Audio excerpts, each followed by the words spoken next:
Okay, testing, testing. I can hear you. Can you hear me? Yes, I can hear you. I like your hat. Thank you. Is it I got new? this somewhat. I got it like a couple months ago. Oh, that's cool. Let me Back see in it. January probably. Hmm. Oops. Um, I like your new hair. Thank you. Yeah, I okay, a while ago I was like I want my hair to be like platinum blonde because before it was like a in between medium and light blonde. Hmm. And it was just looking really bad. And I was like, I need to do something with it. So I'm like, okay, I know. I'm gonna pull an Avril Lavigne and do like platinum blonde with like peekaboo red highlights. Yeah. Oh, and I had the dream, right? Hmm. Well, then I went and got myself some box dye. And I was like, yeah, this should work because like on the thing it said if you have like light to medium blonde hair, it should turn out to what the box says. Hmm. I let my hair sit in that stuff for like the minimum amount of time because I'm Hmm. like, I don't, it's bleach. Like, I would hate for my hair to fall out because of some stupid Right. box dye. And it also, like, my hair was starting to feel very fried, like just sitting Mm. there. I was like, I can feel it getting like very like rough. It started to scare me. So I was like, and I could see it lightening too. So I'm like, I bet it's fine. My hair usually takes blonde really well. Hmm. So, well, anyway, yeah, it turned out yellow, like a Oh, golden, it was like a golden honey color, which I know some people go for that color, but I was not going for that color. So for me, I was like, mhm. oh no, I gotta do something else, and I'm too afraid to do blonde because like, what if it ruins my hair? Because Yeah. like it fried my hair, like it felt bad. Oh And no. like my hair was like coming out in like knots. Oh Yeah, no. so I was like, okay, I gotta do something. And I know that my hair loves when I put dark in it. And Hmm. like usually it feels the healthiest when I put dark in it. Like it just feels softer usually. I don't know. And I think I Yeah. read one time that like the brown puts oils in it and stuff. Anyway, my hair loves it. So I'm like, I'll go dark and I'll put the peekaboo highlights in the dark. Why am I blurry? Sorry. I don't know. It's almost like you're blending in with your background. Yeah, let me like change something. It's probably because I'm black and Y- white right now. And you still have your eyebrows on. Yeah, hold on, let me fix it. Um, I'll continue with my story as I'm talking. But so I was gonna do this dark color with peekaboo red. Hmm. And my whole idea, which I'm sure people listening are like, you're not a professional. So like, why did you even attempt this? You freaking idiot.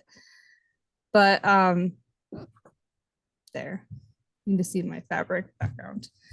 But anyway, well, what happened is I was like, okay, what I'm gonna do is because my hair is pretty light, or at the time it was like it was pretty light. So I'm like, I'm just gonna leave like certain ends of my hair blonde, and then I'm gonna go back over it with red. Like that seems like it should work out, right? So I was like super confident with that plan. And I was started in one section of my hair and I started to like leave out the parts, but then like they started to get tangled up in what I was dyeing. And I'm like, Oh, how am I supposed to keep it separate? So then I put it in tinfoil, but then I'm like, but what if like somehow me folding it, like what if a spot of like brown gets on there and then you see it in the red, you I know? see. Yeah. Like I was like starting to think about it. I'm like, what if I mess this up so bad that I end up having to go back over it with this brown anyway? So I went, So, long so I story took short. off, I took the tin foil out of my hair and I just covered my entire head with the hair dye. And Oh, then I looked at it and I'm like, this is very dark. Um, it'll fade. that's what I thought. I'm like, it's gonna fade and like Yeah. Well, for yeah. future reference, you can go to Sally's instead of like getting box dye. Oh, sorry, I left that whole part out of my story. Instead of doing box dye, I went to Sally's and I got like the Oh, actual dye and like the toner and everything. Like yeah. I went real deal because I'm like, I don't want to mess this up. And that's what I should have done in the first place. So I was being Yeah, that's what I was saying. impatient. It was like 11 o'clock at night. And I'm like, yeah, I'm at Walmart. I'll just grab this real quick. It's like, it's going to be fine. It's going to be fine. Yeah, that's It what I was would not have done fine. in the first place. But your hair looks really good. Thank you. Like, I feel like you pull off brown really well. Thanks. It kind of Every washes me time, out. you think? Mm-hmm. I don't know. I feel like everybody can do any color. Like I've never seen somebody do like a brown or like a black or red or blonde and me be like and think like why did they do that? I Mm-hmm. don't know. I don't know. But it looks good. Thank you. Mm-hmm. Sometimes because I've gone dark before a Yeah. billion times. Every time I do this, I feel like I look like Ursula when she turns into a human. Like, don't I look like her? Like, A little bit. I I mean, can not that pretty, but like I just mean like the main features, like the super pale skin, the bright blue eyes, and the dramatic dark hair. I And she's can kind of a bitch. I can I can see what you mean by like the looks though. Yeah. Because yeah, that's funny. You should take a selfie and then put it on our stories with a side by side. I should. I should. Oh That's man. funny. I love it. Well, hey, I like your hair.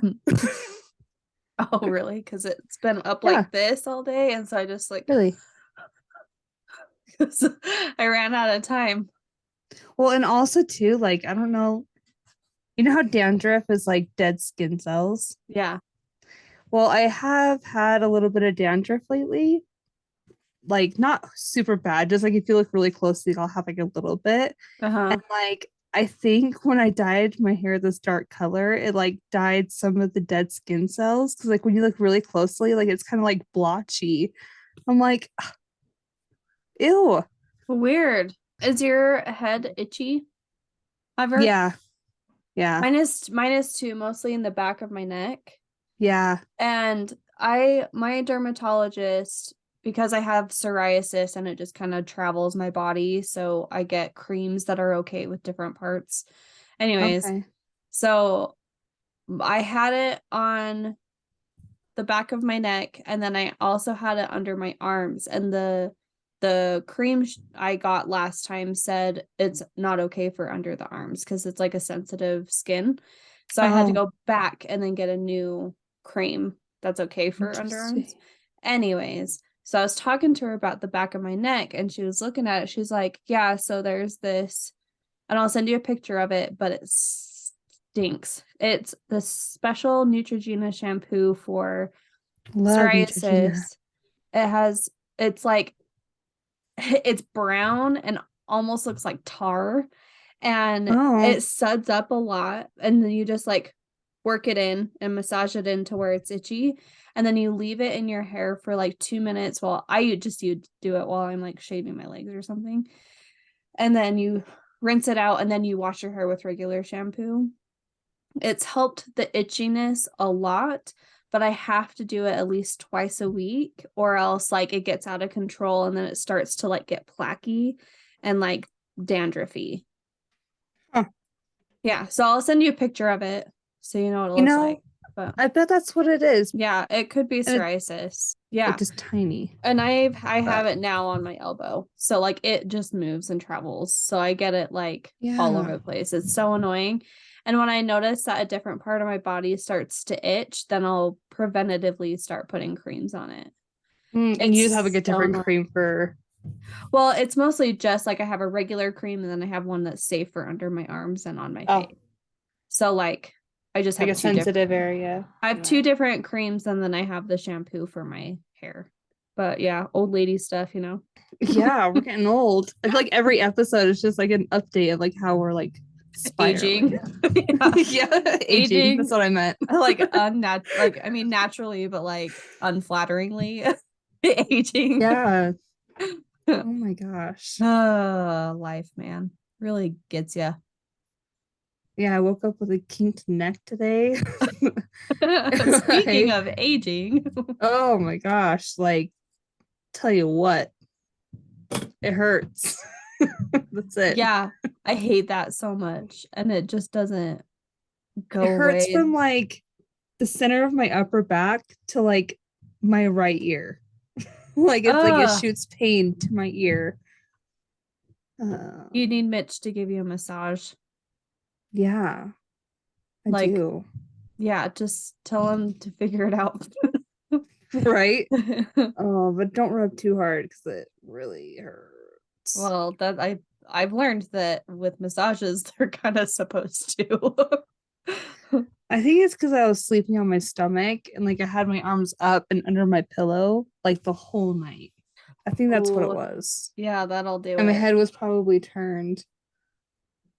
Yeah, I was probably like that for like at least a couple hours. Oh no.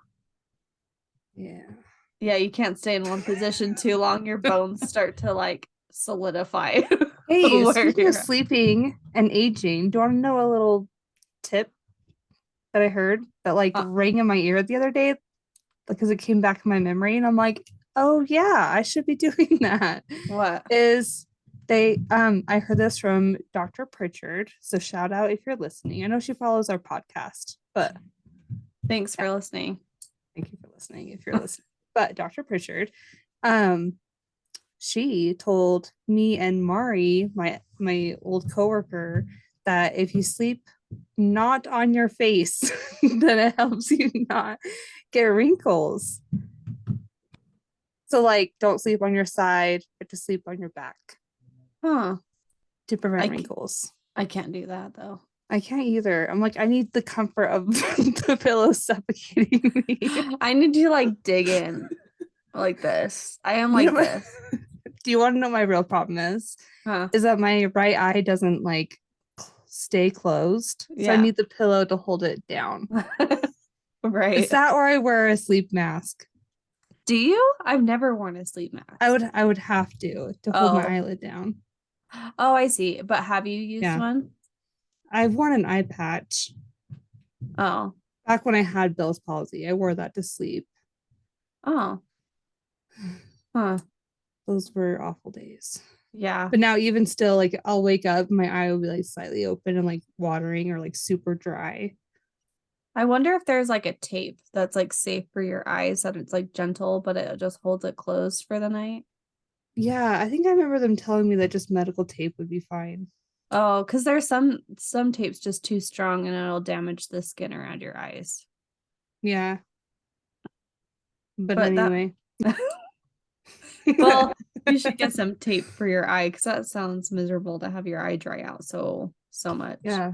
So if I leave this in the episode, welcome to my world. That's a little insight. You know what I've learned? I will not What sleep if the TV's on. I mean, I knew that already, but we just barely recently put a TV in our bedroom and did you? we stay up I until 1 in the remember morning. learning recently that you don't have a TV in your room, and I thought that was wild. I'm like, what do you Oh, do to fall we asleep? Like read a book or something? Like just meditate? go to Like sleep. a healthy person? We just Yeah, but like that's so lay weird. down, close our eyes, and go to sleep. That's probably so healthy and normal, but like I've never been able to do that ever in my life. I Ever. literally Ever. cannot sleep with the TV on. Like in hotel rooms, like if we share a room with like Jordan and Corey, they have to have it on in order to fall asleep. And so I That's will how I am. stay awake until everyone's asleep and then I'll turn it off Yeah. because I That's literally so. can't. Is it because like you're like you pay attention to what's on? Or is it just because like you're It's trying the to light. sleep and there's the light? I need Huh. it dark as can be. Huh. I need it Have you super dark. tried have you tried a sleeping mask? No, because I would mess with my eyelashes. Would it though? Or would it actually like hold them in place? No, it would like flatten them out, I think. I don't know. Maybe I'll try it. But like some glasses I can't wear because it'll hit lens. Yeah. So Yeah. Huh. yeah. Well, welcome to episode 40, everybody. Sorry for the delay in episode release. Yeah. Uh, we just Sorry. kind of came up to Sunday and we're like, hey, we haven't recorded yet. And we've had kind of crazy schedules. So this is just coming at you a couple days late. So Yeah, this episode just like crept up on us. So did the On Deck of Dusk. Like it just like yeah. came and we're like, oh shit, we're Yeah. not ready. Like I don't know what was happening in the world, but our stars did not align. No, And and I so was like, right after we recorded On Deck at Dusk for March, Katie's like, so when do you want to do the next one? I'm like, when's that supposed to be released? And she's like, on Sunday. I'm like, oh well, I haven't done anything. yeah, And we had all kinds of stuff going on. So a whole weekend planned of things we had to get done. So we're like like, well, chock I guess full. this is gonna be one of those times where we just don't release an episode. And it's so funny because like Sunday came and went. And you know, like when you're like out late past curfew and your mom texts you and it's like, where are you? Get your ass home. Yeah. Like, She shows she who do you think cares. you are? Yeah. Like some kind of text, like notification being like, I'm worried sick. Yeah, no one. We got crickets. Crickets. No one cares. It's fine because that means we'll just release episodes whenever the hell we want to, and no one's gonna give a shit. Screw us for thinking that we needed to be on time and like it doesn't matter. It does not matter. Maybe we're those kinds of people where if we went missing, it would take a few days for people to be Yeah. like, so where are you? Right. And then by that time we'd be long dead. But I'm actually a little glad that nobody cared because like then I would have felt bad. I know I would have been So a if you little did bit care, more. if you're in the silent majority, hopefully. All of our listeners are just patient with us. That's all. Patient and worried, but not pressing. Thank you. Yes. Yeah, you know what? Never mind. Thank you for giving us the Right. space to Get our shit together. yeah, and I know you were just being silent because you care. You're being silent because you know that you didn't want we would have stressed out about, getting it out ASAP. And so really you just Yeah. really you just really do give a shit. It's so nice of you. Thank you. Your silence is so loud. And we appreciate it. We appreciate it. And we'll make up whatever message it's sending. So Yeah. Right. thanks. Yeah. Do you want me to tell a story? Go ahead. I'm Okay. listening. Have you ever heard of Masako Kenley? No. Okay. Let me tell you all about her. Okay. Okay. Masako Yamada was born in Yokohama, Japan on November 10th, 1967. She was baptized in the LDS Church at 10 years old in 1977. And then she attended an all-girls Buddhist high school, but after graduation, she decided to become an LDS missionary in Osaka, Japan.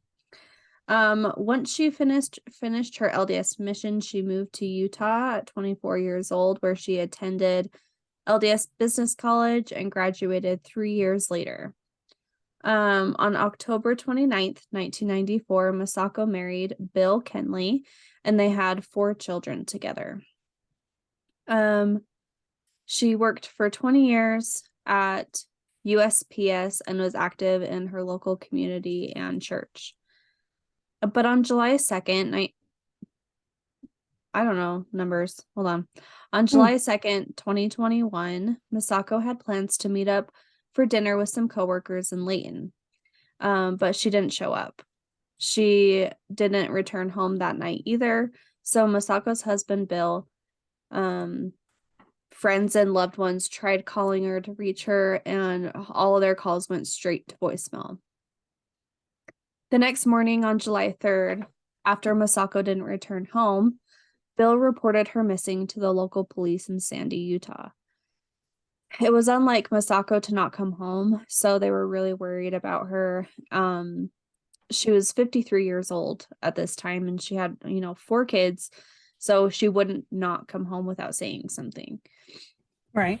The police began their investigation, and they did some interviews with witnesses, and her last known whereabouts was at 7134 South, 700 East in Midvale around 4 p.m., which is like near a Holiday Inn. That's in Sandy, isn't it? No, that's in Midvale. Oh. 7134 South. 71. Yeah. Okay. Oh, that's like right by where I used to work. Oh, really?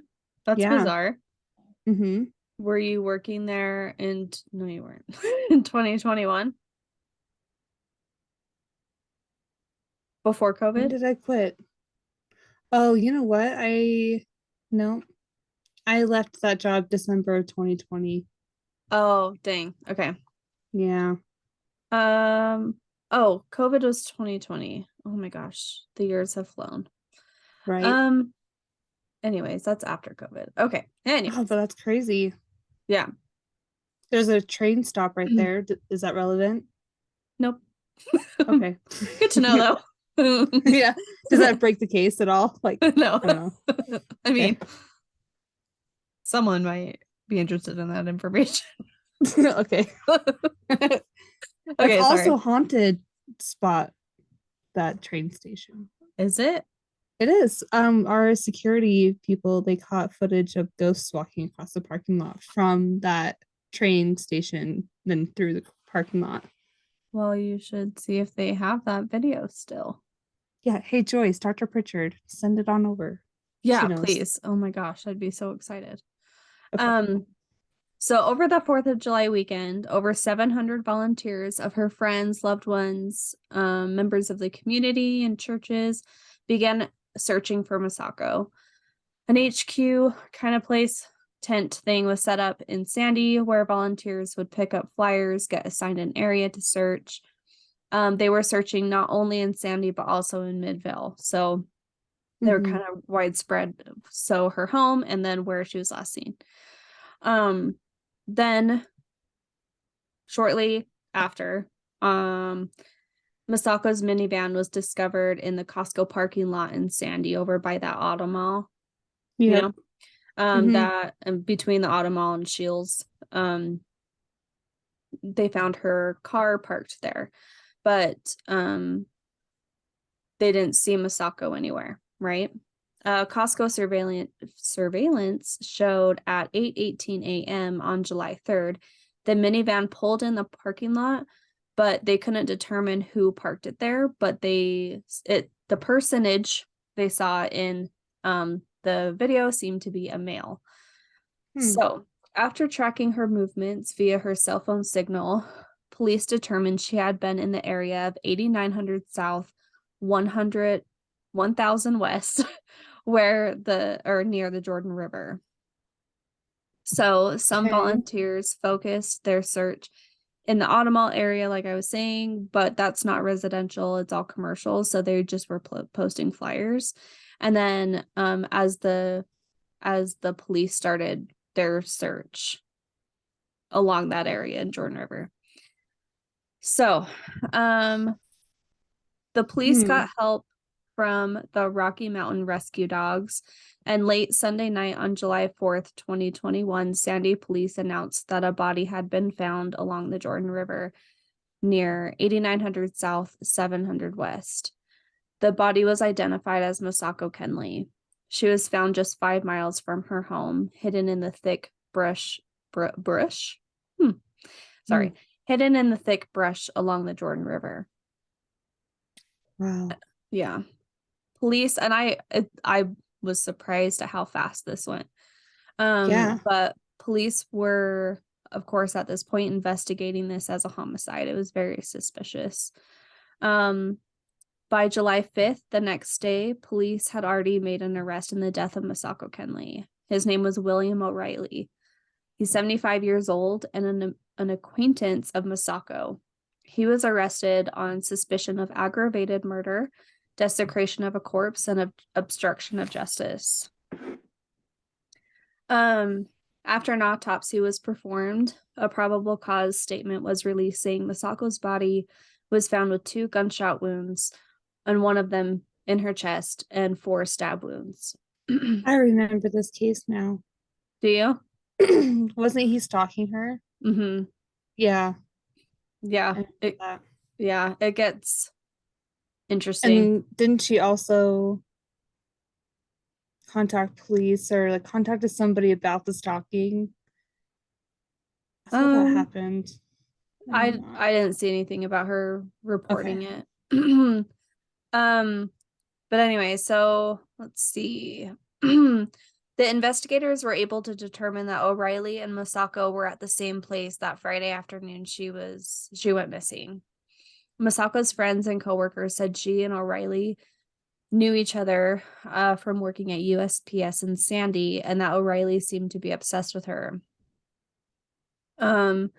Tracy Collar, which is one of her friends and coworkers, told 2 News that she said, quote, "We did work together, but he was a stalker. He stalked her.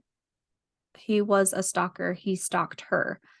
She also said, quote, "The weirdness came in after he officially retired from the post office, and he would drive from his house to Masako's house to deliver fresh eggs.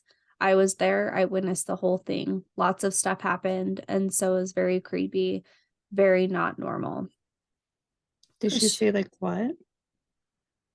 Just like weird stuff. Like he'd show up and like come to her house all the time.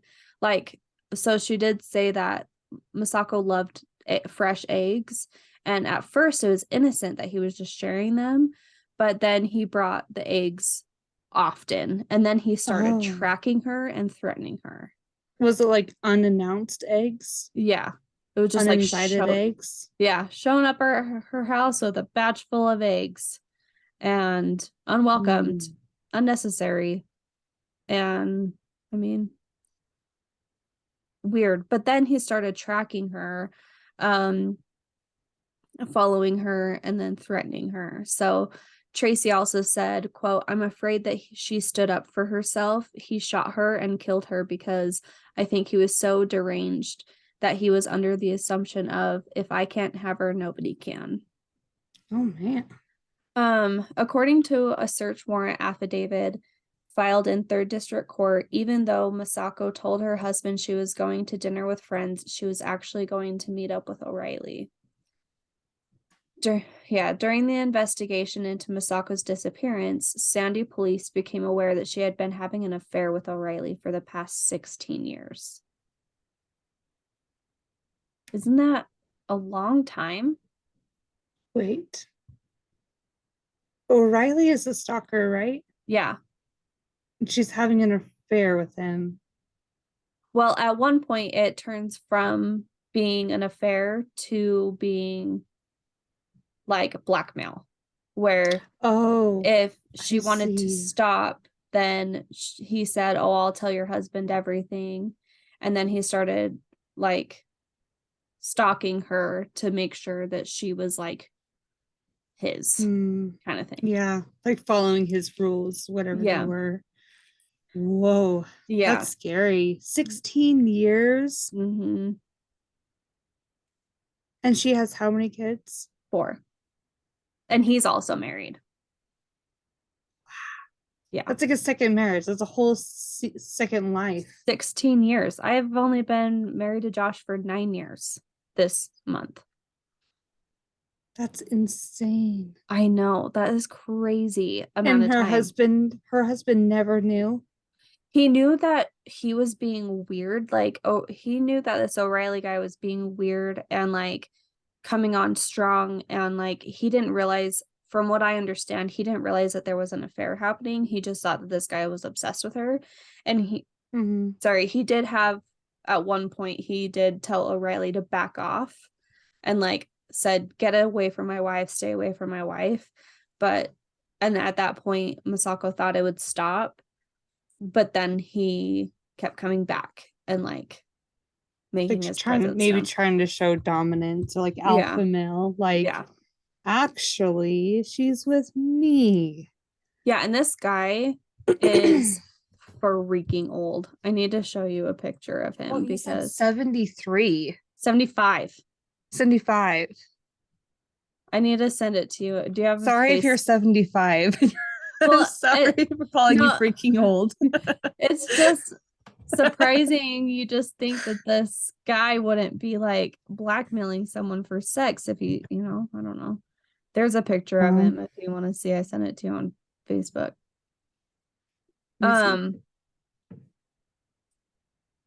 But so a close friend of Masako told police that at the time she was murdered, so at the time she was murdered, they found her murdered, right? A close friend, they specifically said a close male friend, told police that 2 months before this murder happened, Masako went to get her oil changed and a mechanic found a tracking device on her car. Whoa. Yeah, and that was O'Reilly that put this tracking device on her car. So he could track. I wonder how she found that out. Like, did she like go straight to him and say, "Did you do this?" Or did she get the police involved? Or did they get the police involved? I know she didn't report it because I kind of think she knew that if she reported it, that her husband would find out about her affair. So I think she was like avoiding that at all costs. My gosh, what a horrible situation to be in, which like that's why you just don't put yourself like in those scenarios of having to. You just don't have secrets in a marriage, okay? That's just all I'm going to say. Just don't have secrets in your marriage. It's the safest way. No what secrets. A scary situation. I know. I can imagine her panic and is like, what do I do to get this guy off me and away from me? For 16 years, it seems like he was fine. So like something must have happened or changed. Like, did she want to end it maybe? I think it's because she wanted it to be over. Uh-huh. And then he was like, nope, that's not happening. Because he retired from USPS. So it could have been that because they weren't working in the same place, that he was like, oh, our relationship is going to end because we're not in the same place.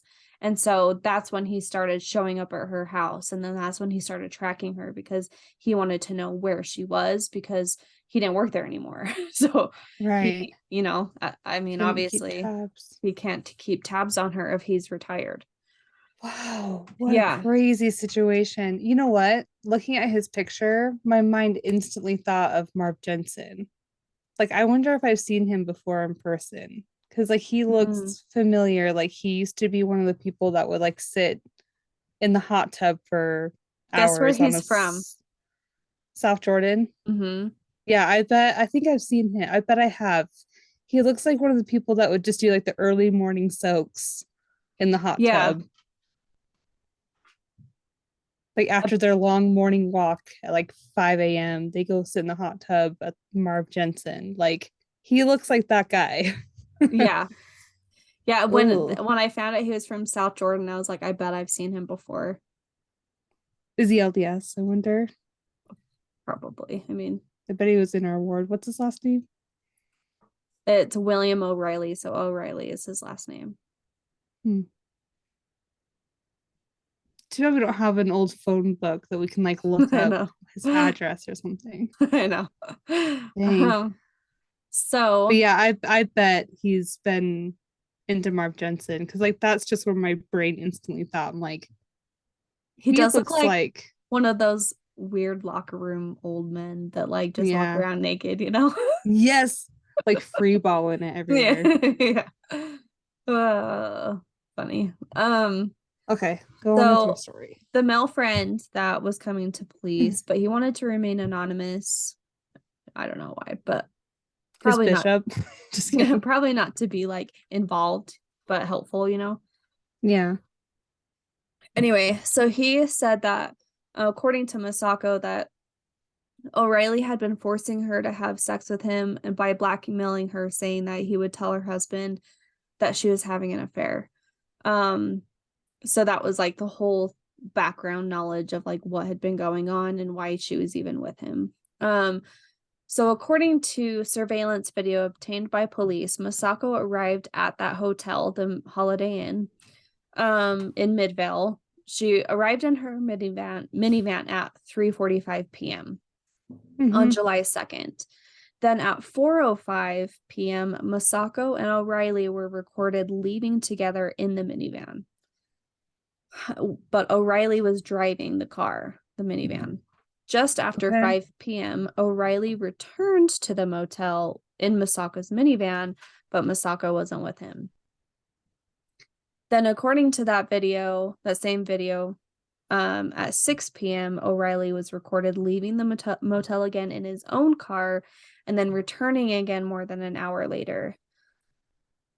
Then, the next day on July 3rd, security cameras recorded O'Reilly leaving Masako's van in the Costco parking lot. So that man that they found, they were able to identify as O'Reilly. Yeah. And then they realized that the van had dirt and thorny weeds stuck in the tires. So when questioned by police, originally, O'Reilly first claimed that when he met up with Masako on July 2nd, they had a disagreement about finances. He told police that during that disagreement, Masako demanded that O'Reilly take the tracker off of her vehicle. Then Masako left the hotel, and that was the last time he saw her, which obviously they're like, that's not what happened. Because we have video evidence showing you guys leaving together. Right. During this original questioning, a detective told O'Reilly, he's like, hey, you got to be honest, because we are going to find the body. And apparently O'Reilly just nodded his head and said, I know. But then he still denied doing anything to hurt Masako. But then he, in this original questioning time, O'Reilly signed a consent form to allow officers to search his phone. But when they did, they found that a lot of his messages and phone calls had been deleted. Yeah. After that initial interview, police said that O'Reilly returned to his home, attempted to overdose on pills to commit suicide, and at the hospital, he was questioned again. Oh, sorry. I missed a part. After the initial interview, police said that O'Reilly returned to his home and overdosed in an apparent attempted suicide. And then they admitted him to a psychiatric facility. At the hospital, he was questioned again. He told detectives that he had turned off Masako's phone and drove her van to Costco, and then he took her purse and put it in the trunk of his car. Then when police searched his car, officers noticed a large sheet of plastic in the back seat, and they also found clothing with blood on it, ammunition, a knife, a tracking device, Masako's purse, and one of her sandals. Oh my gosh. Yeah.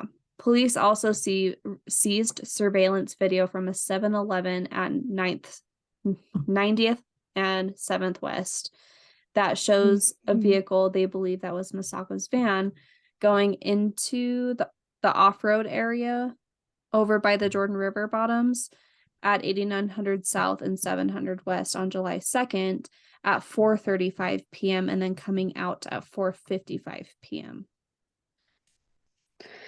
Wow. Yeah. So after he was released from the hospital and he was taken to Salt Lake County Jail, O'Reilly was questioned again by detectives where they told him that they had all this video surveillance, right? So detectives asked him what he was doing with Masako for those 20 minutes he was out of sight, and O'Reilly exclaimed, "There was a 7-Eleven there?" And then he asked for an attorney. He was like, dang, there was a 7-Eleven there. I had no idea. And then he's like, lawyer up. What the hell? It's crazy because when you were telling like what the surveillance caught, like where it was and everything. And I'm like, yep, because I worked right there. I was Yeah, and just you saying can that. visualize it. Yeah, I'm like, I know that intersection. I know exactly like where the Jordan River is, like the 7-Eleven that you just talked about. Like, I know exactly what you're talking about. And so for him, his first thing to say is, "Oh, there's a 7-Eleven there." It's like, what do you mean? What, you didn't think there was surveillance? I Like you think still that's think it's 1995? Like, no, yeah, you just homie, can't go out in the bushes and no one's gonna and delete your text. Like, right. you idiot. Yeah. You I mean, he's idiot. 75. Not saying all of 75-year-olds are idiots, but technology is not their strongest suit all the time. Yeah. Um, so one of O'Reilly's relatives told police that he had brought a Glock for repair, saying it had jammed and there was still a shell inside. The relative surrendered the gun to police for evidence. Um,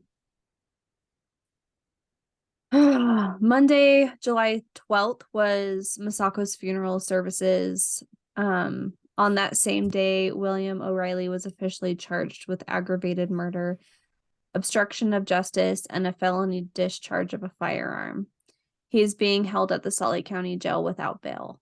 The third district court hearing, state of Utah versus William Richard O'Reilly, is scheduled for this Saturday at 1 p.m. What? And it's open to the public. You can go in person.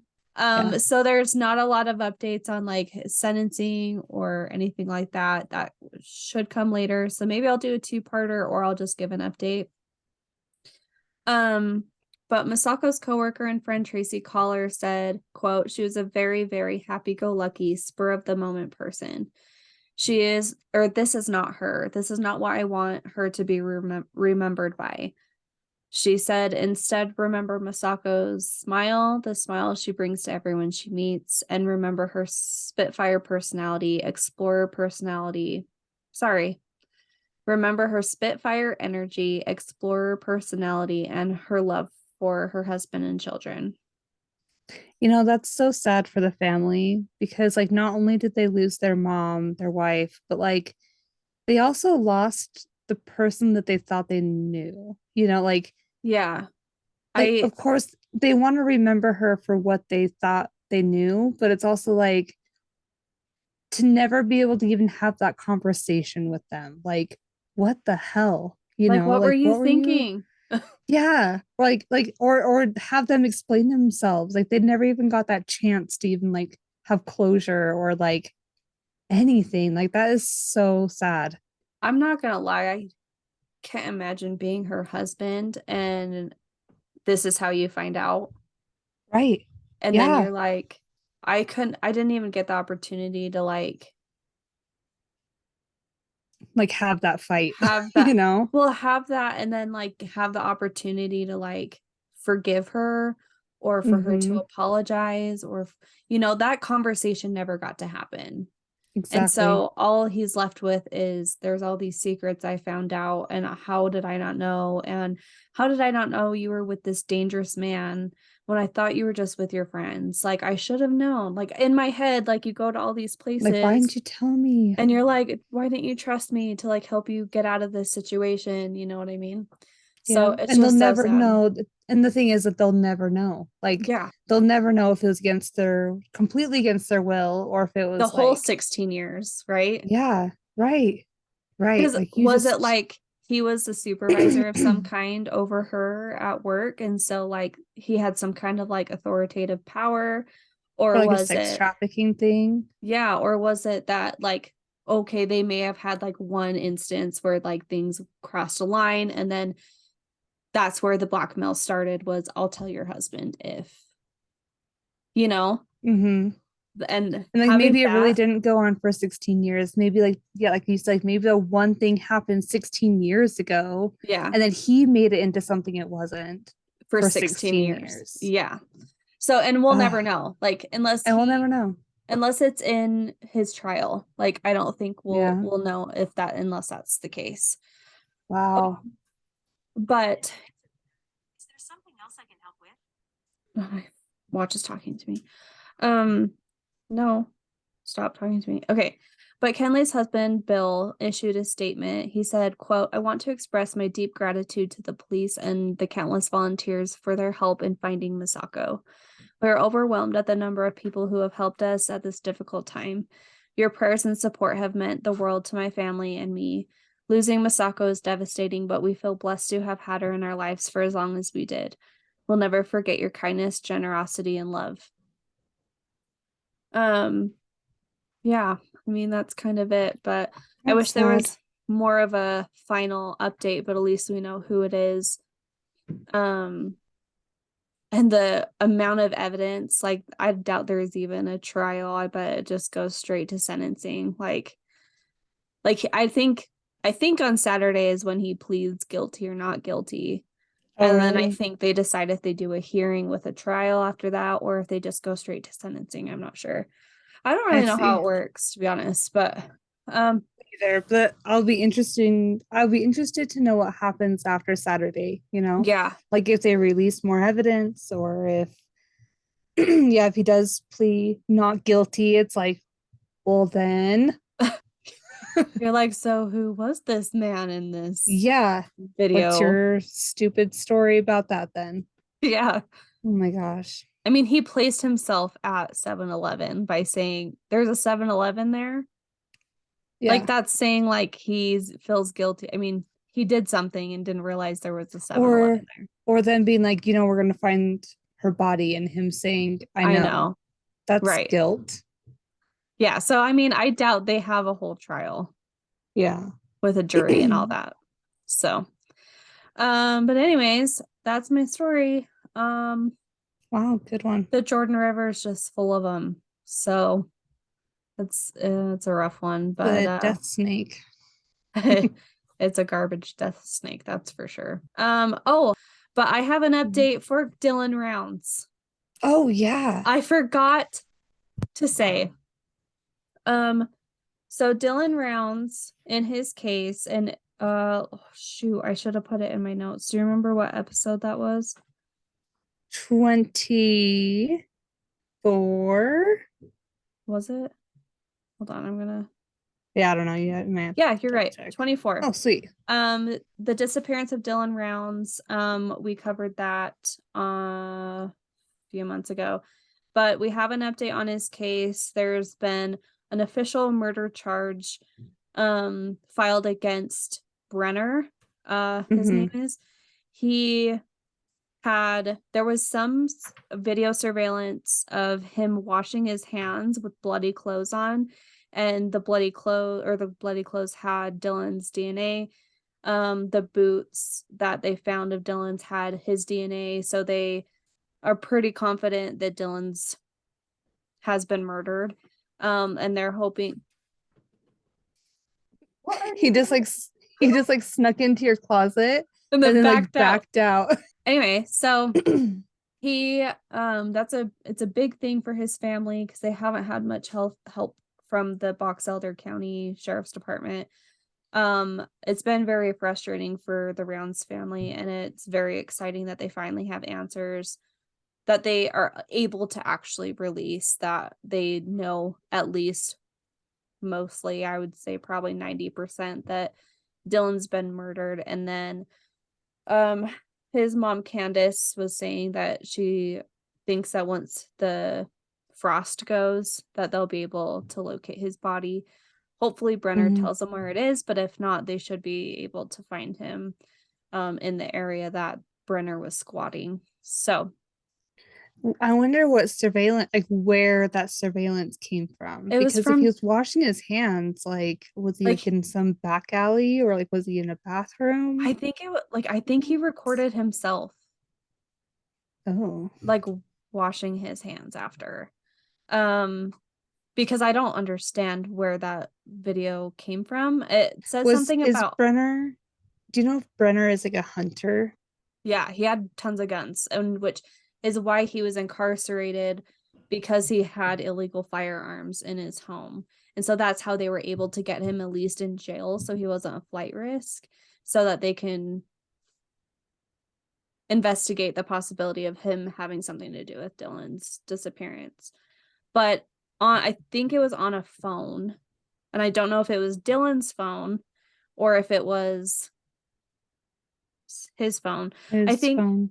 how I understand it, and I could be completely wrong, and I'm sure we'll get more information later, but I think it was a video on Dylan's phone, and because I think something happened to where his phone started recording, and Brenner was washing his hands, and then Dylan's phone was thrown into the lake right there that was on the property, and which they had drained and found his phone, which is where they got the video evidence from. I think that's how I understand it. I'm not 100% sure, but I'm sure we're going to hear about it once they do a trial and all that stuff. Wow. But yeah, It's crazy. I don't know. I just feel really bad. Yeah, that is really sad. That poor kid. He had so many dreams. Why Yeah. is it that these kids have such big dreams and hopes that they just freaking end up getting the shit end of the stick always? Yeah, I Sucks. don't know. Like, I wonder if that guy, like, I'm sure we're gonna learn more about his story, but like, I wonder if it was like a jealousy thing or like what, because he didn't seem like he had anything going for him, yet Mm-hmm. Dylan did, and he was so young. I Like, bet Dylan told him to get off his property because he was squatting there. oh right. And Brenner's like, "You're just a kid. You can't tell me what to do." And Maybe they got into an argument. overpowered him somehow and was like, Maybe they threatened each other and it just went too far. yeah. Candace, his mom, said that she thinks it was like a reaction of something. Like, she's like, I don't think it was premeditated. I think it was just a split-second decision. So, Gosh, people, anger management. right.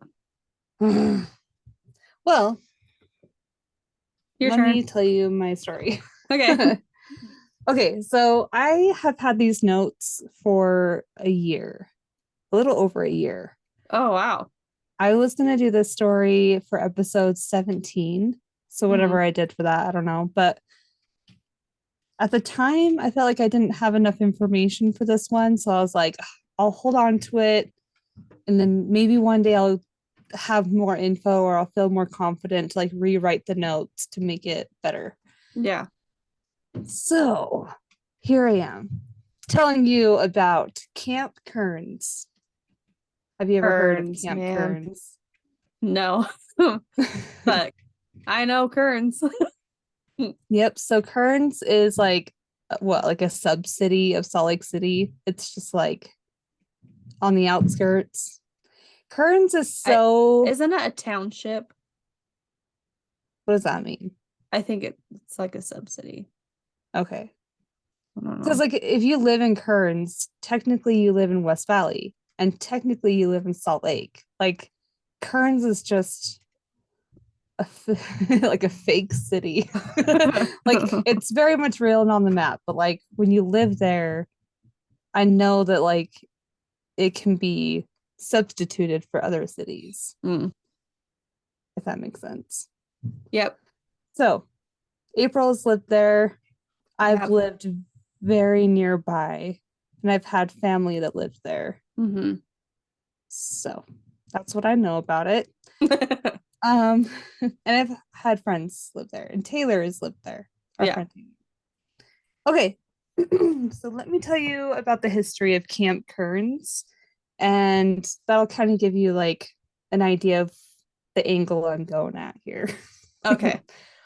All right. So 2 months after the attack of Pearl Harbor, the U.S. Army designated a 5,500-acre piece of land that they decided was far enough away from the west and east coast or east borders, and they decided that it would serve as a good Air Force base or Air Force training camp.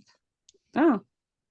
So on July 1st of 1942, Camp Kearns was officially opened, which I'm like, that's so interesting because our grandpa, our dad's dad, was in the Air Force during World War II.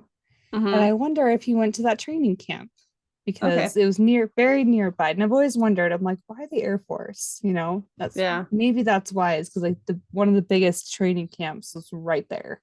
Oh, yeah. So, if you're wondering, the camp went from about 4,700 south to 6,200 south, and then from about 40th west to about 56th west. So Mm, if you know the area, you can kind of draw like a rectangle. That's roughly what Camp Kearns used to be. yeah. I even have this that I wanted to show you. So this is a map that I found, and this was done by the Kearns Historical Society, which is like a museum, traveling museum in Kearns where they talk about Camp Kearns and stuff. And Mm-hmm. this is a map that they've put together, and they shared it with the Salt Lake Tribune. So you can see this is 4,700 west here, or 4,700 south right here. Mm-hmm. There's Bangor, 5,400 south. And then this is the train tracks.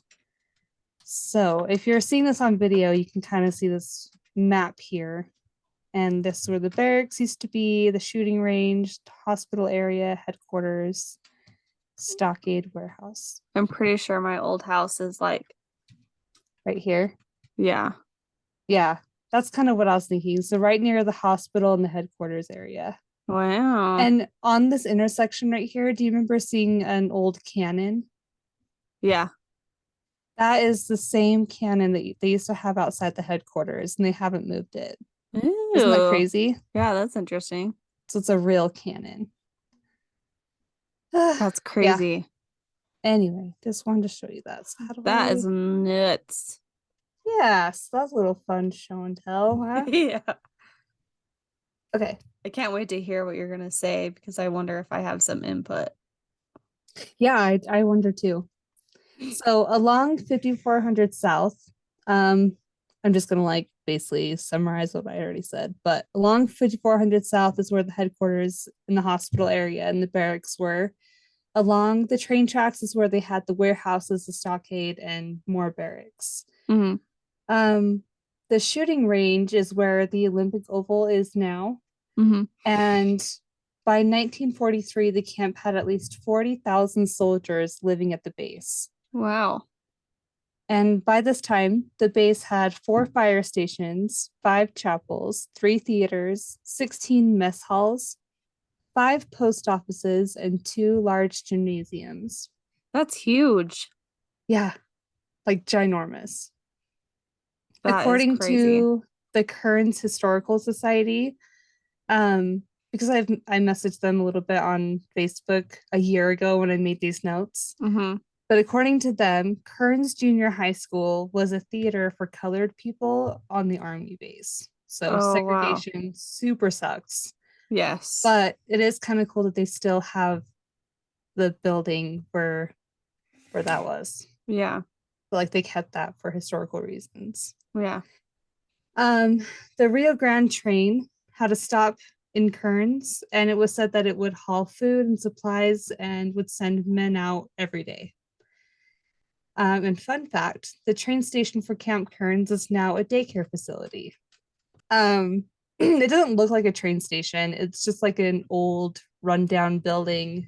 And it's like, oh, and it's like near the train tracks. So it's like, oh, that's kind of cool that that used to be the train station. Yeah, you'd think that they'd preserve that more like, And if I remember right, they have train paintings on it, like kid paintings, but like they made it train themed. So oh, I'm sure they lean okay. into it, Yeah. but Okay. That's but cool. just driving by you wouldn't think. Yeah. Um, let's see. From 1942 to 1946, at least 300,000 men came to Camp Kearns for training. Camp Kearns is also known for its gas chamber training and combat firing obstacle courses. Jeez. Right? Super intense. Yeah. For the gas chamber training, which everybody was required to do, that's where they would give a soldier a gas mask and lock them into a room. They were instructed to take off their mask while the room filled with some sort of gas. After 30 seconds to 1 minute, the soldier was instructed to put their mask on and sit in an upright position for 10 minutes until someone let them out. It's interesting to me that they required every single person to do the gas chamber training. Mm-hmm. And so, like, I don't know exactly where that training happened on the camp, like in the camp, but imagine how much trauma that caused. No kidding. Yeah. Just training for it, you know? Like, oh, like just thinking about like having to practice that, you know, or even thinking about having to practice that Like, probably cause and anxiety and trauma and well, yeah, and like to think that you are training because you could be put in that situation, how scary that would be. I mean, mhm, obviously they have to train for any scenario, but it's just like that's so that's twisted. crazy. Yeah. And for That's 300, at least 300,000 soldiers went through that now training. I don't know if anyone knows this, meaning you or I, because I sure don't. But did they stop like the wars, people who used gas chambers? Did that stop after World War II? I think so, because it's part of the peace treaty. What is it called? Oh, okay. I don't know. What's that called? It'll come to me later. But there's like a peace treaty that you're not allowed to use biochemical weapons or whatever. Hmm. That's one of them. Okay. Yeah, see, I wasn't sure because I'm like, hopefully they don't have to train for that anymore. Because Yeah. that would be so bad. But at the same time, I also hope that they're prepared for it. You know, like as sad Yeah. as that is, like, Can you, I mean, you can only imagine like the wrong person in power. They're not going to listen to like these peace treaties. They're going to do what they need to do to get their goal met. exactly. Ugh, horrible. Scary. I hate war. Mm-hmm. But in what I researched, the hardest task they needed to complete was the combat firing obstacle course. Because if you didn't pass that, you had to repeat it until you did. Ugh. So I don't know, like if they're a little more lenient on the gas chamber thing, like if you get like this within a certain threshold, then you're okay. Mm-hmm. But like with this one, is like either you pass or you don't. If you don't, you start over. Oh my gosh.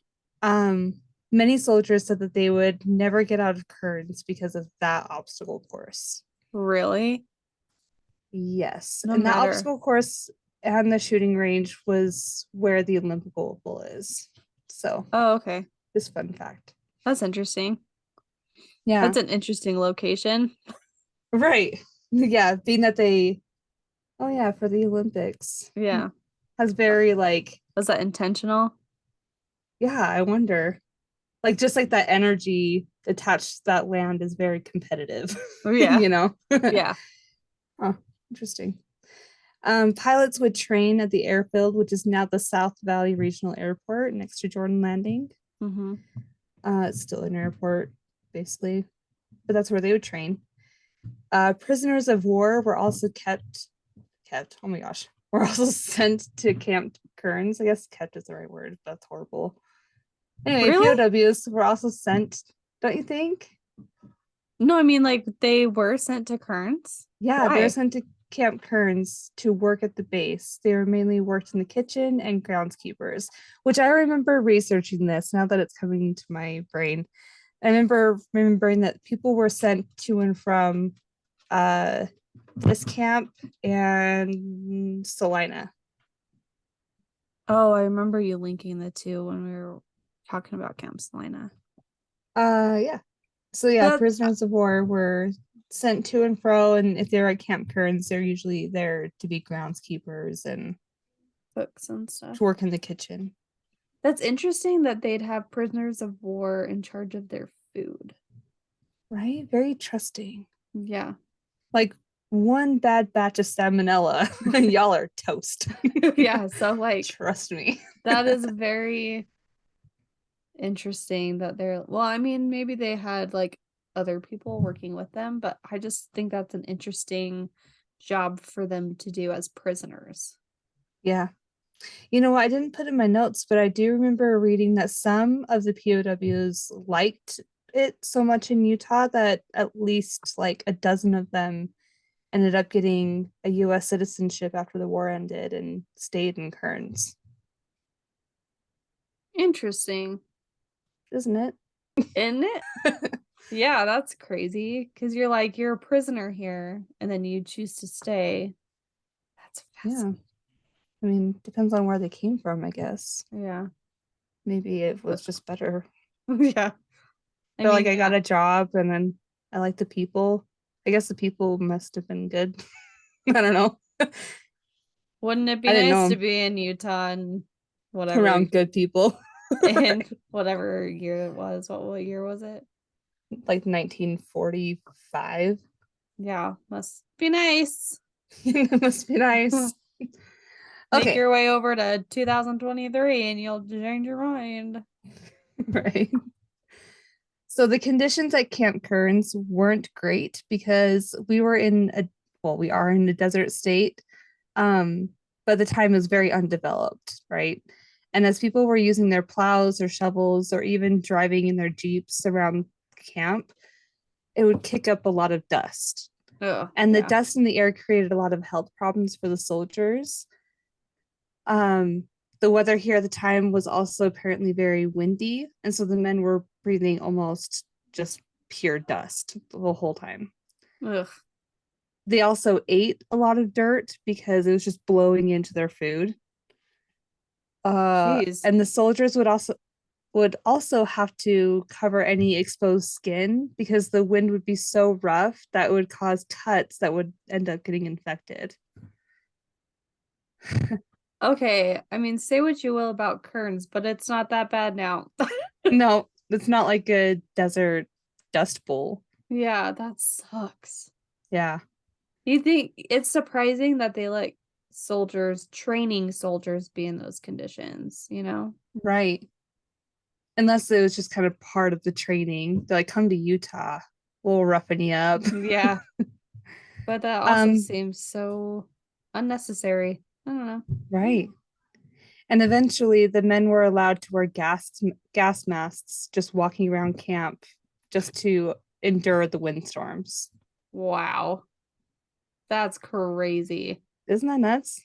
Yeah, that's crazy. So Camp Kearns was one of the first temporary camps to open and ended up being one of the last to shut down during that time. Hmm. Just a fun fact. After World War II ended, it was immediately apparent that there was a severe housing shortage. And I wonder if it's because, like, the war ended and all these soldiers didn't know where to go. They just settled in Utah. And so then all of a sudden there was a huge housing need at the time. I assume that's what happened, Hmm. but I didn't read that anywhere. But at that time there was a huge housing shortage. So approvals are made so that affordable houses could be built and neighborhood roads could be constructed right over where Camp Kearns used to be. Hmm. Oker Hills Elementary School used to be office buildings for Camp Kearns. So a lot Hmm. of like the buildings around the camp were converted into like neighborhood or like facilities for This, things yeah. for the community. When I posted in the Utah Haunted History Facebook page, some people commented saying that they or someone that they know lives in a house that was originally part of the barracks at Camp Kearns. Whoa, that's cool. Yeah, so if you're listening right now and you live in Kearns or you used to live in Kearns and you're wondering if your house is part of the barracks, you should definitely look up the map that I was showing April. Basically, just has a layout of where everything was. But if you don't want to look it up, it was basically between where 4700 South is. So 4700 South and 5400 South, and then between 4800 West and 4400 West. Hmm. So right in that area, if your house is there, it could be one of the originals. That's crazy. And it could very well be haunted. Oh my gosh, I bet it is. um, And April, we talked about your house a little bit, but in my notes, I just put it down. Your Yeah. house is right next to where the headquarters used to be. Mm-hmm. There are stories that there are tunnels underneath Kearns that lead to the head where the headquarters used to be. They would lead from there to Kearns Junior High to then the high school Tunnels, huh? tunnels. So To I avoid the asked, wind. maybe. But I messaged the person that runs the Kearns Historical Society. I messaged them on Facebook and I asked them about the tunnels, and they said that there are no tunnels. The tunnels don't exist. There's no such thing. It was just rumors, rumors, rumors. But everybody else says that they are real. And like when I posted on Facebook, someone even said that one of their teachers, when they went to Kearns Junior High School, one of their teachers took them down to the basement of the wood shop area and said, "This is the entrance." And like it was like during Halloween time, like they would tell like spooky stories and stuff. So it's Do like, what you are you trying to cover up? You do you know? think it's because they don't want people trying to find them and then like mess with historical stuff? Maybe I it don't leads to know. Area 51, who knows? Or Area Maybe. 52. Isn't that I where did read that these tunnels connect all over because like okay, I kind of went down a rabbit hole, and some people listening might be like, you went yeah, down some like, tunnels, you mean?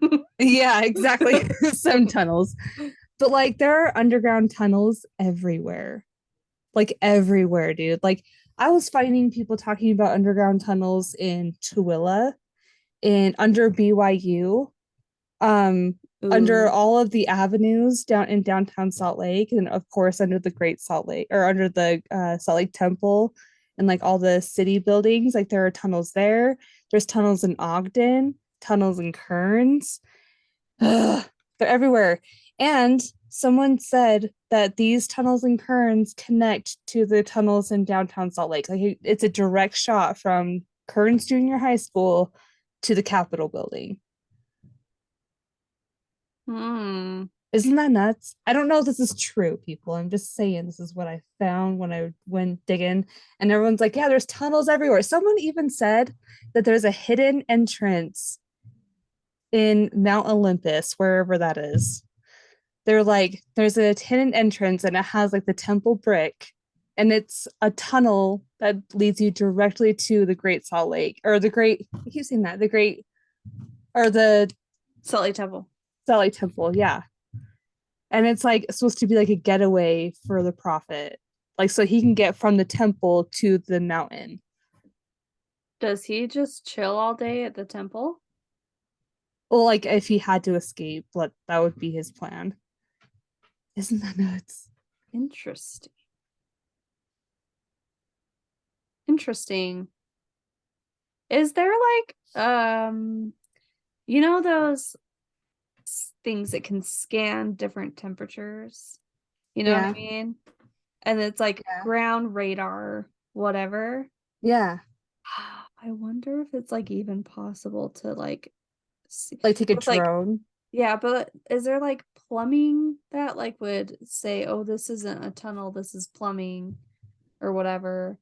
Like I wonder, You'd have to like measure like air pockets or something, you know? yeah, I I don't don't know. know. I don't know. I Because don't know. like But yeah, I want to see. I want to be like, unearth your secrets. because I'm Like like, why have secret tunnels? Just let us use them. well, like what's the purpose? And like I feel like with the tools back in the day, not like it's that much different, but like it's a lot of work to just put some tunnels underground all over the state before things are built, you know? Yeah. But like it's Or completely possible. would it be that hard? Like would you just have to dig a hole and then build like a tunnel, like a hallway, and then bury it with dirt, and then you have a tunnel, you know? So like they Well, yeah, could, but like zoning and stuff for like plumbing and all this other stuff, like unless there's people, no plumbing in the tunnels. Oh, you mean like plumbing once they start Like building? when they start building like houses and stuff. I'm just Unless they put them, curious. unless they put them like right under the roads. So you don't need plumbing. Well, I guess you still have sewage and stuff. Yeah. I don't know, man. But I did read that at least for Camp Kearns, these tunnels could be explained by them being underground bomb shelters. Because we Oh. went into a Cold War after World War II, and people were Mhm. like, we need nuclear fallout shelters, and then they put them in under a lot of schools and I could things see like that. that. And then they basically put hallways or tunnels in between bomb shelters. So if you are down there forever, at least you can get from one shelter to another. I see. So it's not as like secretive as it sounds. It's more So it's like not like an underground society thing. It's more like, has like a okay. purpose, Yeah, that makes like a sense. mature You're like, what kind of purpose. secret weird The seance prophet meeting? needing to get Yeah. away. Yeah. I'm just telling you guys about Conspiracies. what I found. I'm just reporting what I found, so you don't have to go down that rabbit hole if you don't want to, or you can, and you're welcome. I introduced you to it. So, okay, let's talk about the paranormal. Okay. So, Kearns Junior High School is the most common place that has paranormal claims to it in Kearns. When I originally did my notes, I was going to center it all around Kearns Junior High School, but like I said, Mhm. like I just didn't feel like I got enough info for it to make sense. Yeah. So I just zoomed out of the map and said, okay, all of Kearns is haunted because I it's all mean, Camp Kearns. yeah. So just stick with me, guys. Okay. All right. So Kearns Junior High School, students and faculty members have seen the apparitions of a family of five standing at the top of a staircase. So like imagine like there's like a staircase and then there's like a hallway at the top of the staircase. Yeah. People have seen a family of five standing at the top of that staircase. Where was this? And Kearns Junior High School, they say it's in Hall 200. So if you know, It's a lot that's of where it is. hallways. I don't think there's 200. It's usually like 100 and then 200. Oh, I see what you're saying. Like one is on the first floor, 200 is on the second floor. Like I see. suite 200. Yeah, I see what you're Yeah. saying. Mhm. Okay. But so this family is two parents, I mean, a set of parents, two girls and a boy standing at the top of the stairs. Oh my And they gosh. say that when you see them, they begin to slowly fade backwards into the hallway until they're gone. Oh, I would never go up the stairs. Right? Because it's like, I feel like they would be like trying to lead you somewhere. Yeah. What are they doing? Why can't they go downstairs? And why can't they just turn around and walk forward? Why do they have to walk backwards? Well, they're not walking, aren't they floating? Yeah, they're probably floating. That's probably why. Why can't you float forwards? Yeah. Why can't you turn around and float Purpose. forwards? Right. Yeah, I want to know. Huh. So Anyway, that's that's one cool. thing that happens. Terrifyingly horrible, though. Yeah. The custodians have claimed that their tools have gone missing in the middle of their shifts.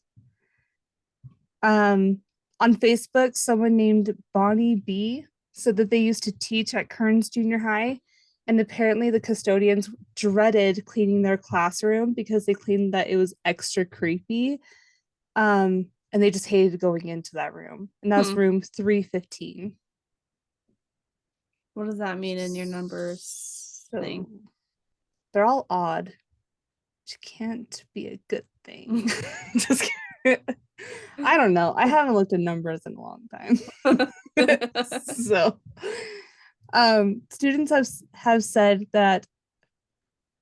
Whoa, hold on. Students have said that often things will go missing in the auditorium. So one time they set up a camera in the auditorium to see if they could like catch a ghost or whatever. They set it up, they recorded overnight, and nothing happened until around 2 a.m. when you see a bright orb show up and then another and then another. And at the same time, you could all, at the same time that you see those orbs, you hear like an audio glitch in the video. And that it seems like the orbs are kind of like interacting with each other when you hear that sound. And then they all just disappear all at once. That's cool. Did they give you Yeah. the video? If I remember, I saw this one on YouTube. So I'm Mm, gonna see if I can find it and share it. okay. So I remember in my head, I remember seeing that, but I'm like, where did I see that? But it was YouTube. So Mm. I'll go back and share that with you guys. And also, students and faculty have reported hearing the sound of footsteps following them as they walk through the hallways. But when they turn around, no one will be there. Jeez. I don't like the footsteps. Which I I don't feel like like that happened to me at Bingham a few times. that's never happened But to me at Bingham. I can never like prove it or disprove it because I was never totally alone in the school. So it's like, is it just echoing or was Right, it my footsteps that I'm hearing like echo? right. Anyway, it's hard to tell. So that's basically all of Kearns Junior High. But I found some things about just like Kearns in general. Okay. In the neighborhoods, residents have claimed that almost all at all times of the day, you feel like you're being watched or followed if you're just outside. Have Well, you I ever had mean, that?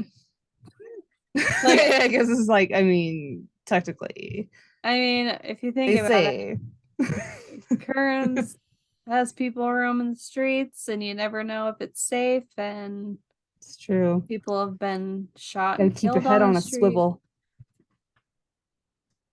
Yeah. Um, so I But when did you live there, and like you were just out, like, getting the mail or something, did you ever feel like somebody was like looking at you from across the street or like watching you there was other than one the normal stuff? no, I felt more creeped out inside my house than I did outside my house. Really? Yeah. That's telling, being that you found a knife in your backyard. Well, I didn't find it. It was thrown. and then they Right. get and then they tried to come and get it. So that was a person. But I mean, Yeah. like, paranormal wise, I was Mm, more nervous and sketched out by my own house than I was being outside. But like, yeah. actual danger was outside of my house. I see what you're saying. Okay. Yeah. That's interesting. That is. Um, yeah, there have been stories of people seeing what looks like demon-like creatures lurking through the streets at night. Through the streets? Like, I imagine if someone says that, they're like, I saw something scary outside, I would assume that'd be like a shadow figure type thing, like that's just what I Yeah. envision, like a demon-like creature. I'm like, I'm sure they don't see like a beast of whatever, but like I'm sure they see like something either on the corner of their eye or like something that doesn't look human, that's shadowy. You know what I think when you say demon like creature? I think of like gargoyles. Oh, really? Yeah. Like That that's would what be comes. scary. Yeah, that's what comes to my mind. People have claimed to hear the sound of footsteps around them and no one will be there. So it seems to be a very common thing. Mm. People have claimed, oh, I said that already.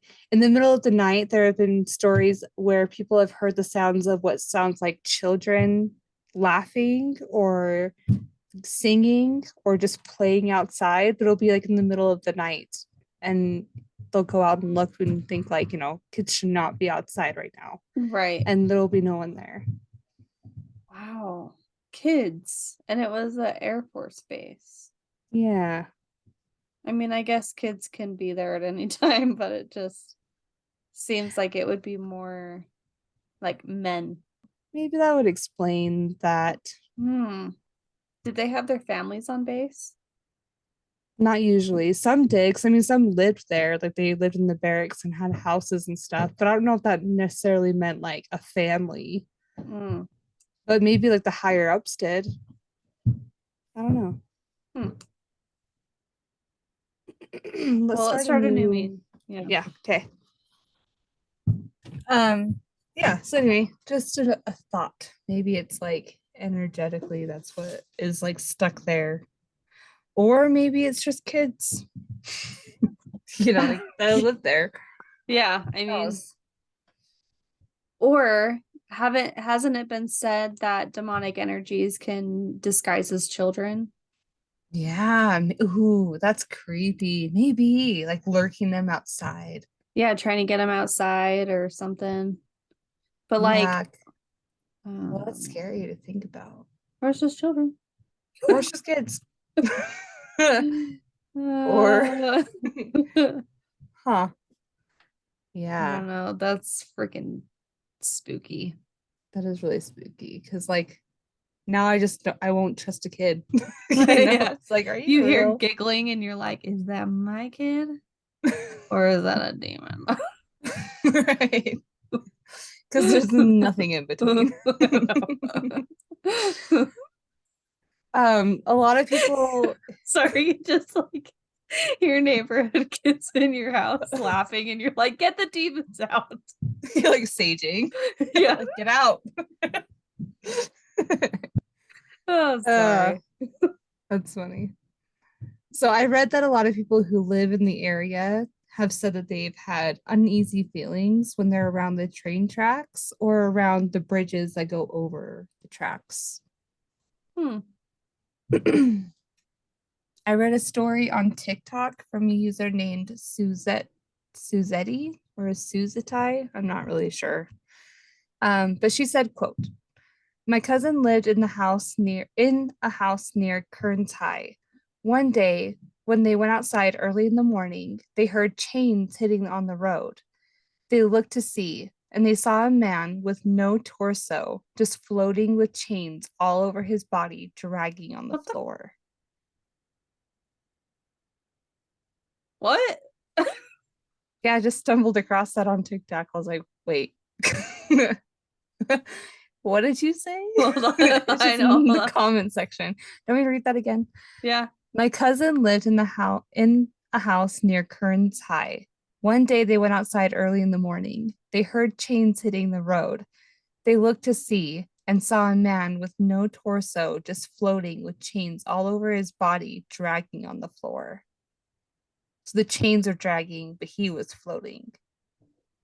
But also he had no torso, but the chains were all over his body. So was it just a head and legs?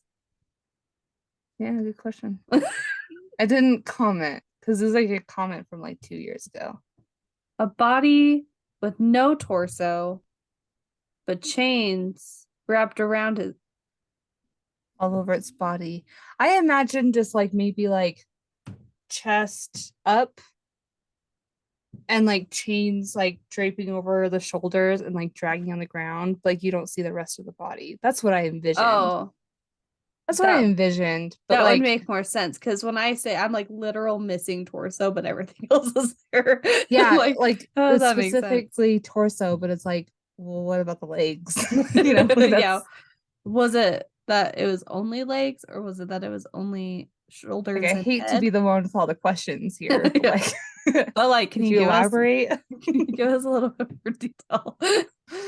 Oh But my also, gosh. can you imagine seeing something like that and just being like, I don't even understand what I'm seeing? Yeah, you're like I need a piece of paper. Let me draw this. And, oh, what in the world? Yeah, crazy, huh? A commenter on Facebook named Gabby O said that she lived or lives by Kearns High School and she believes her house is haunted. She said that they will often hear the sounds of footsteps when no one is around. She says she hears what sounds like objects dropping, but when she goes to look, everything is in its place and there's no one around.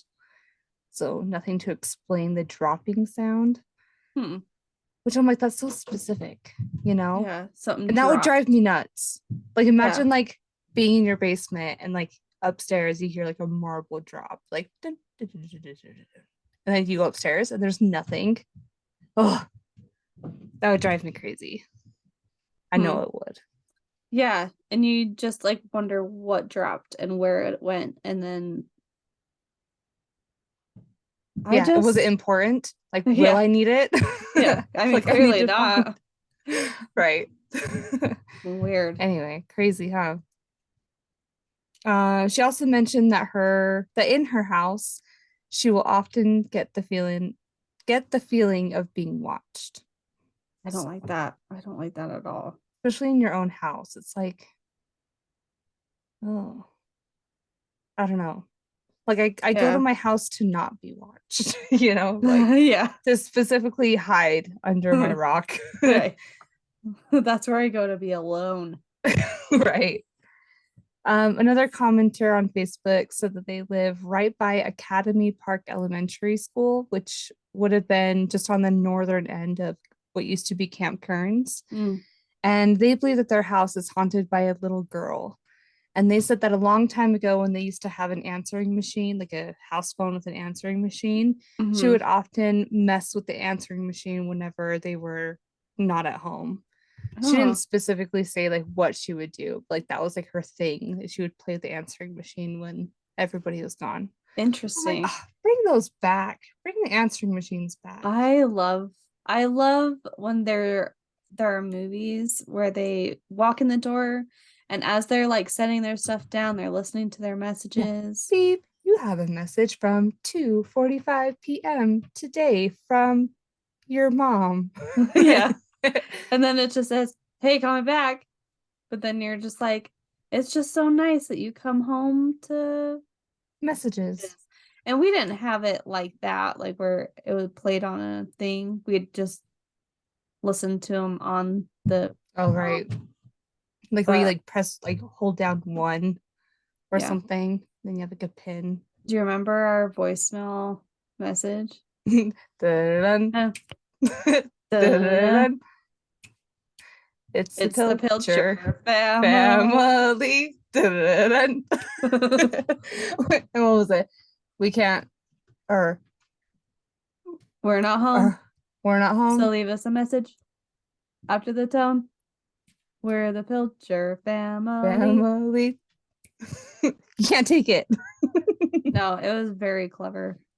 Oh, we are. And I feel like everyone loved it when they called us and we purposely didn't answer. So I'm just kidding. Yeah, like, oh, But they'll love this. no, Don't answer, don't just answer. you're gonna Yeah. love it. Oh, What a wow, those were time the to be days. alive. Well, that's the end of my story. So, Well, if it helps, being in Kearns was not only dangerous and stupid, but it was also very creepy in our house. Like, I know Josh did his BYOB episode, but like it right. really was creepy. And especially our basement, because it looked like it was like dug out. Like they didn't Right. already have a basement. It looked like it was dug out. And a part of it, most of it was finished, but then there was like this like unfinished room. Like a And storage area almost. yeah, Josh put his gym stuff in there, but like I remember always like when we were in there, it had this like I don't know how to explain it. It had this almost like feeling of when you walk in and it's just like cold. Not like Mm. temperature, but it was just like almost the absence of energy. Does that make sense? Oh, Where it's yeah. like dead Like silence, deafening. Like, deafening yeah. silence. Like it was Yeah. just and I didn't feel comfortable in there. I always felt and I never like saw anything because I'm not a sensitive person to those things. I never saw anything really. I thought I heard like someone walking up the stairs one time and I thought Mm-hmm. it was a real person. And so Josh went and like got his gun because he was super sketched out about being there and like the panic on his face. Like I thought I heard someone Like walking he up had our no steps. trust in that Yeah. area. And like brushed their back against the wall as they were walking is what it sounded like they were sidestepping up the stairs. That's what it Wow. sounded like to me. And so Josh went to go check. He had his gun and there was no one there. We searched the whole house. There was no one there. But like, that was the moment I think we decided we're going to sell the house. Because like, Really? well, other than the freaking crackheads just throwing knives into our backyard. And But stealing your car. yeah, we had our car stolen, which was really cool. It was like the most bizarre thing. And it then you had got like, it back. we got it back. There was like a 3X white t-shirt in the back and like a gazillion of those air fresheners. And then like a piece of paper that said Merry Christmas from the Crips. But like I think it was I think it was a joke. Like I don't think it was really like the Blood Crips rivalry going on in Kearns, but no, I'm riding with that reality. Don't ruin it for me. Don't. I just think it's hilarious because they just abandoned the car. I think they hotboxed in it, but I'm like, why would you put air fresheners in it? Like, if you're gonna abandon a car, why would you care to put air fresheners in it? Yeah, maybe they didn't want to get pulled over. Maybe. I don't know. They didn't have license plates. Like, sorry. Yeah, like sorry, we're returning it though. Yeah, like just let us take it back. What I thought it was an initiation thing. Like a punk kid had to go steal a car. Oh yeah, maybe. And then dump it somewhere so he could get into whatever group. That's what I'm guessing, because I do not think it was anything like crazy, or else they would have kept it. Like, right. Yeah. You know, it was just funny. Wasn't there like baby stuff in the back seat? Oh. No, there was just maybe, I don't remember. I just remember the big giant t-shirt. It was like huge. And then all the air fresheners. Because I was trying to figure out what the hell they were trying to retrace their steps. Like, what happened? I know, because like, what in the world? And they stole it the day after Christmas. Like, Josh was warming it up and he's just outside, like cleaning off the snow from my car. And he just like watches this guy pull up. The passenger gets out, jumps in our car, and they just drive away. And Josh is just like, what the fuck? I don't know what to do. He's like, well, I guess I don't have to brush the snow off that car anymore. It was so funny. Oh, that is so funny. Oh, man. Glad you guys can laugh about it now and like nothing bad happened. Oh, we laughed about it then. Like it was one of those things where it was like, what in the hell just happened? But yeah, so like Kearns sucks, and like I'm sorry to anyone who lives there. I'm sure some people enjoy it, but not a good experience for me. You know, it's funny because like I feel have you noticed that we draw attention to certain things and then like those certain things get too much attention? Are you talking about Ogden and Kearns? I'm talking about Ogden in episode 36. Oh yeah. Because like we really trashed on how sucky Ogden is, and then all of a sudden our listens went way up, not way up, but like up in Ogden. So it's like, oh man, sorry. I bet they don't listen anymore. I know, it's like they're like, wow, you really are bitches. Yeah. We are sorry. We're snobs, I guess. Sorry. But also we have self-esteem issues because no one noticed. We're imperfect snobs. Yeah. And we know it. But yeah, episode 36 got a lot. And then Ogden listeners. And I just think it's funny. It's like maybe we should just hype up every episode. Hype up. Yes. Which one should we hype up next? Oh, episode 40. This one. This is 40, guys. We are in our middle ages over here. Oh my gosh, we're over the hill. We are clear over it. Isn't that 50 though? Oh, I don't know.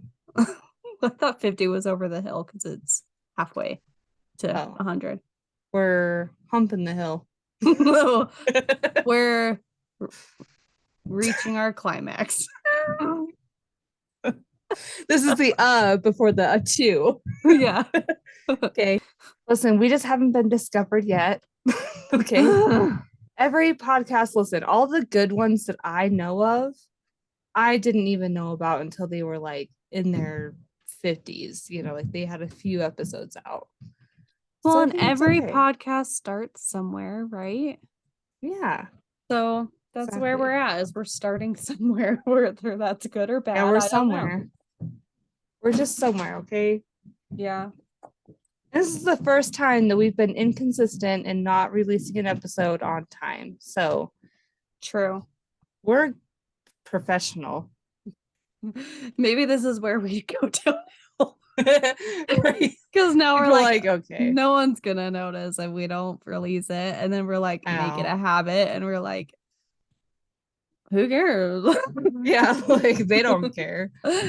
Right. Right. But they do care. They just were worried about our panic and Yeah, they're like anxiety. they got it. They got it.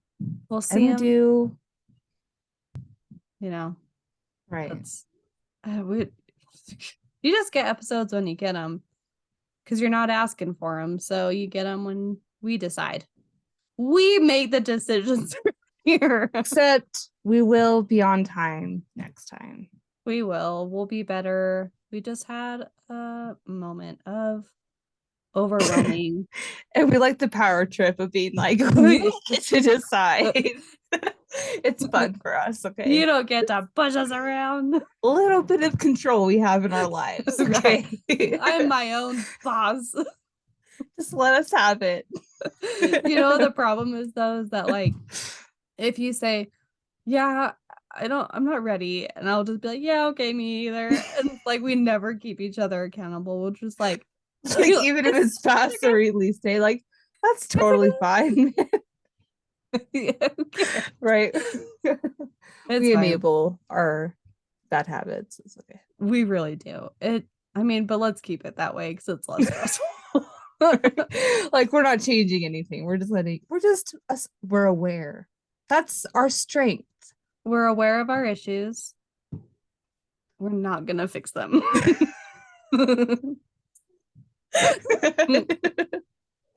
So that's probably why I'm not getting a job. Like, because my interviews are like, my strengths are that I'm very aware of my issues, and my weaknesses are that I refuse to fix them. I refuse to do anything about them. Like I'll totally take accountability. Like I will admit when I've done something wrong, but will I change? No. Probably not.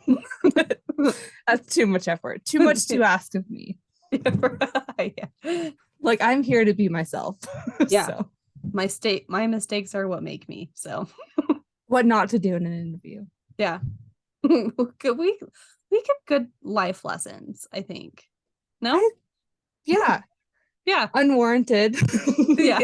Unnecessary. No likely. one's asking for our advice. It's probably our advice to ourselves. We're just giving on air for all the world to hear. complimenting what we do right, and we're also pointing out what we do wrong. Learn from us. What if we complimented that we do right though? Self-awareness. Oh yeah, okay. Yeah. All right. You don't know how valuable that is. That is a very valuable trait. Have you met someone who's not self-aware, listener? I'm talking to you, listener. Have you met someone who is so not unaware of themselves that you're like, wake up, you freaking idiot? We're not those people. We're awake. We know. We woke, bitches. Yeah. We hear your complaints, but we don't. We see you. We hear you. Yeah. And we are moving on. Yeah, because nothing will change. No. So, well, anyway, that's episode 40. Hope you liked it. Sorry it came in late, but that happens. Planes arrive late, so it's just one of those things. It's a delayed flight. It's fine. Yeah, you'll get there eventually. We all are in the same destination. We're happy now. Just had a layover. So enjoy. Right. Enjoyed it. Hope you enjoyed it. Yeah. But anyway, did we do it? We did an outro, right? Not really. We just started to do an outro and then we got on a tangent. Thank you for listening to episode 40. Yeah, check us out on social media. I recently posted something on Facebook. We have a Facebook group. However, we are not actively on Facebook. Facebook is more for the Facebook people. If you guys want discussions on episodes, totally go for it. We can start posting things on there. You guys can just let us know. We just stopped getting on Facebook because there's no activity there for a very long time. Yeah. So we just dropped it. But now we've recently seen an Mhm. influx of people on Facebook. So you listeners, let us know what you'd like to see on there. Like if you want us just to let you guys be cool and you guys can Mhm. like post things, that's fine. Or if you want us to post like what we were doing before, like weekly, like the episode postings and stuff, Yeah, like the we can do that. pictures, like we could basically mirror what's being posted on Instagram to Facebook, Right. as well as leave it for like a discussion page of whatever you want to talk about. I don't Right. know. Whatever you I want. don't know. You guys just let us know. But if you don't tell us, then we're gonna leave it. Because I'm not gonna lie, I don't really use Facebook as much as I use Instagram. Right. I use Facebook mostly for like Family not stuff. like family stuff, but also like Facebook Marketplace or like the news or um research, like the Utah Haunted History Facebook page. Like that's it. Yeah. Anyway, so check us out on social media. Just know that we are mostly on Instagram, and a little bit on TikTok. And you can find our website at hauntedcold.com, Mm-hmm. our Patreon at patreon.com/haunt and cold. And we are now, do we want to talk about merch? No, just let it be. Yeah. Okay. That's it. Sweet. I think. And next time, next episode, episode 41, we'll be older, wiser, more mature, and on time. Yes. And we will try really hard to not be so petty. We No will try. promises. Right. This is us being self-aware, realizing our faults, but also hope you understand that We have we are feelings. not perfect. Yeah. We're not perfect. We have feelings, and you know what, podcasts do all the time. You know, like miss a episode here and there. They do. Yeah. It's So fine. No so one if you're crying, if you are crying about this, stop it. just No suck them crying. back in. Yeah. Yeah. Back into your Slurp it in. eyeballs. Yeah. Slurp it right on back in. Anyways, Anyway, I think all we have left is yeah. goodbye. Yeah, let's do it. Say it with me. Okay, bye. Okay, bye. Yeah, good job.